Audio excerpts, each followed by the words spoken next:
Vapi court ने 1 माह में दूसरी बार सुनाई फांसी की सजा। पत्नी की नृशंस हत्या मामले में ऐतिहासिक फैसला। वापी कोर्ट ने महज 1 ही महीने में फांसी की दूसरी सजा सुनाकर पूरे क्षेत्र में सनसनी फैला दी है।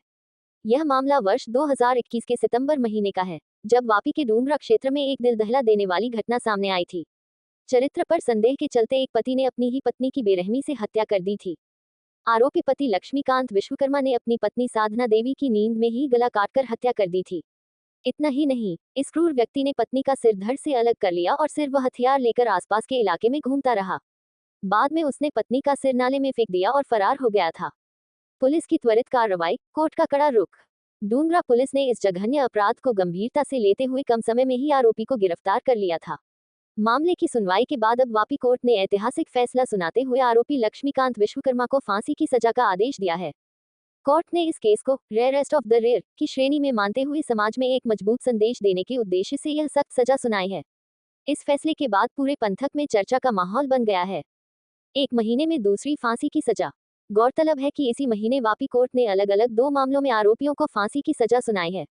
कुछ दिन पहले ही 6 वर्षीय मासूम बच्ची के साथ दुष्कर्म और निर्मम हत्या के मामले में भी कोर्ट ने आरोपी को फांसी की सजा सुनाई थी।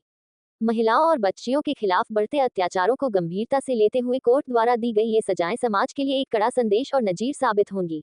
फांसीની સજા આપવામાં આવી છે અને જે તે પીડિતને મતલબ ન્યાય આપવામાં આવ્યો છે। ઓકે આટલું પેલે સર પેલી લાંબી વાર્તા આમાં કેવું થાય? હા, એ શોર્ટમાં બતાવો।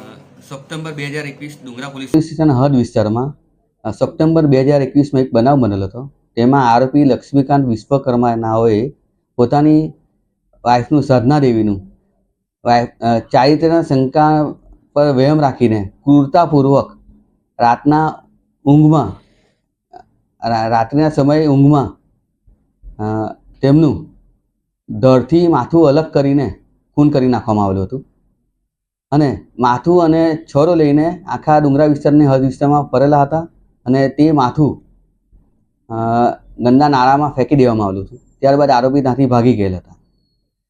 ત્યારબાદ ડુંગરા પોલીસ સ્ટેશને આરોપીની ધરપકડ કરીને યોગ્ય સમયમાં ચાર્જશીટ કરીને નામદાર કોર્ટમાં આરોપી વિરુદ્ધ કેસ ચલાવવામાં આવેલો હતો। તેમાં ફરિયાદી તથા તેમની વાઇફના જુબાનીના આધારે નજરુદ્દીન સાહેબ બી તે લોકો જ હતા ને તેના આધારે પૂરા શહેરોની જુબાની પંચોની જુબાનીના આધારે ડીએનએ રિપોર્ટના આધારે આરોપીને મૃત્યુદંડની સજા ફટકારવામાં આવી છે। ખાસ કરીને કોર્ટે શું નોંધ્યું છે? ખાસ કરીને કોર્ટે એમાં રેર ઓફ ધી રેરમાં કેસ પડતો હોય તેથી તેને મૃત્યુદંડની સજા કરવામાં આવી છે।